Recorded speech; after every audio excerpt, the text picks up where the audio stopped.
एहसान नहीं किए ना, हम किसी एहसान के लिए जीते। आप थाना प्रभारी हो, मैं जनता का सेवक हूँ, मुझे जनता की मदद चाहिए। अगर होती तो मुझे कहना ही नहीं पड़ता।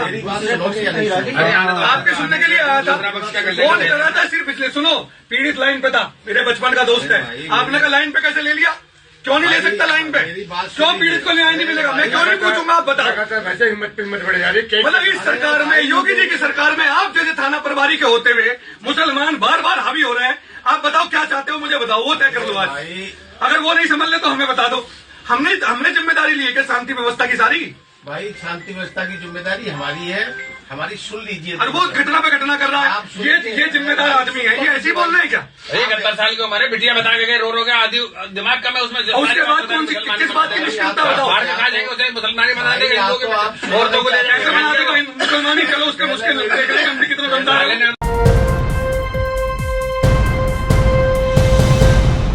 ये जो वीडियो आपने देखा और हिंदूवादी संगठन से ताल्लुक़ रखने वाले नेताओं की बॉडी लैंग्वेज भी आपने देखी होगी कि किस तरह से पुलिस के ऊपर ज़बरदस्ती दबाव इसलिए बनाया जा रहा है कि जिस लड़की के से साथ छेड़छाड़ का आरोप लगाया जा रहा है वो गैर मुस्लिम है, लेकिन मामला आपसी विवाद का है।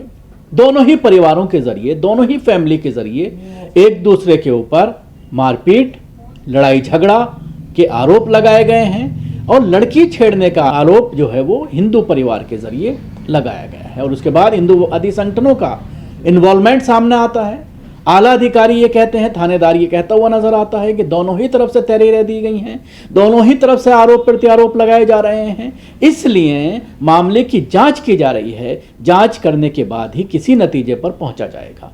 लेकिन उसके बावजूद हिंदूवादी संगठन जिस तरह से बात कर रहे हैं कि योगी सरकार है, सीधे सीधे मुसलमानों का, आरोपियों का नाम लिया जा रहा है। अगर छेड़छाड़ हुई है पुलिस जांच करेगी और जांच के बाद जो कानूनी कार्रवाई होनी चाहिए वो कार्रवाई की जाएगी।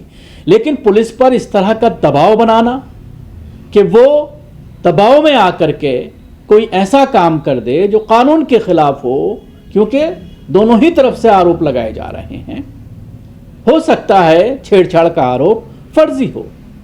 आज ही एक मामला ऐसा सामने आया है कि रेप के फर्जी आरोप में एक महिला को जेल भेजा गया है दिल्ली के अंदर। तो ऐसे रोजाना इस तरह के मामले सामने आते हैं। लड़ाई झगड़े के मामला होता है, किसी चीज को लेकर डिस्प्यूट होता है और फिर इस तरह के मामले सामने आते हैं। हालांकि मैं ये नहीं कहता कि ये मामला भी फर्जी होगा, लेकिन पुलिस जांच करेगी और जांच करने के बाद चाहे वो किसी भी धर्म से ताल्लुक़ रखता हो, चाहे वो मुसलमान हो या किसी और धर्म से ताल्लुक़ रखता हो, कानून अपने हिसाब से काम करेगा। लेकिन पुलिस के ऊपर इस तरह का दबाव बनाना, पुलिस के साथ इस तरह का व्यवहार करना, ये दर्शाता है कि किस तरह से उत्तर प्रदेश में हिंदूवादी संगठन इस तरह के मामलों में इन्वॉल्व होकर ऐसे मामले कराते हैं जो कहीं ना कहीं बाद में पुलिस की किरकिरी करने के लिए काफ़ी हैं। तो ये मामला मेरठ के माधवपुरम का है, जहां पर एक हिंदू महिला से छेड़छाड़ के विरोध में दल बल के साथ थाने पहुंचे भाजपा नेता ने थानेदार को जमकर